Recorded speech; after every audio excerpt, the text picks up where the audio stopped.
Jammu and કાશ્મીરમાં ગાંગોડમાં નજીકમાં રામનગરમાં જે ઉધમપુરમાં હાઈવે પર આજે એક પેસેન્જરમાં બસ પલટી જતા ઓછામાં ઓછા 15 લોકોના મોત થયા હોવાનું સૂત્રો જણાવવામાં હતું કે આ ઘટના લોકોમાં ઘાયલ થઈને છે, જેમને નજીકમાં હોસ્પિટલમાં ખસેડવામાં આવ્યા છે અને અધિકારીઓ બસો કામગીરી માટે ઘટના સ્થળે પહોંચ્યા છે. જો કે આ બચાવ કામગીરી હજુ ચાલુ હોવાની જે મૃત્યુ આંક છે વધવાની ધારણા છે કે સ્થાનિક દ્વારા આપવામાં આવેલી પ્રારંભિક માહિતી મુજબ રામનગર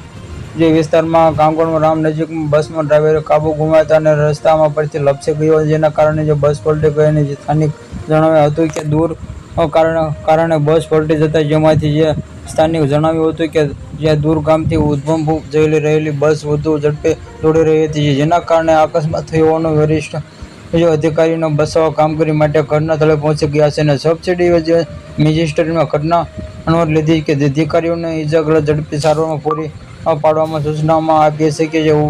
જે ઉધમપુર સરકારી મેડિકલ કોલેજમાં હોસ્પિટલની ટીમોને પણ એટલી કરવામાં આવી છે કે કેન્દ્રીય મંત્રી ડોક્ટર જીતેન્દ્ર સહિત પણ ઉધમપુર જિલ્લાના કમિશનર મેઘા શેરપા સાથે એક અકસ્માત અંગે વાત કરી હતી કે આ ઘટના પર દુઃખ વ્યક્ત કર્યું છે અને ઉધમપુર લોકસભા સાંસદ સિંહે કહ્યું હતું કે તેઓ પરિસ્થિતિ સમીક્ષા કરવા માટે જે સ્થાનિક અધિકારીઓ સાથે સતત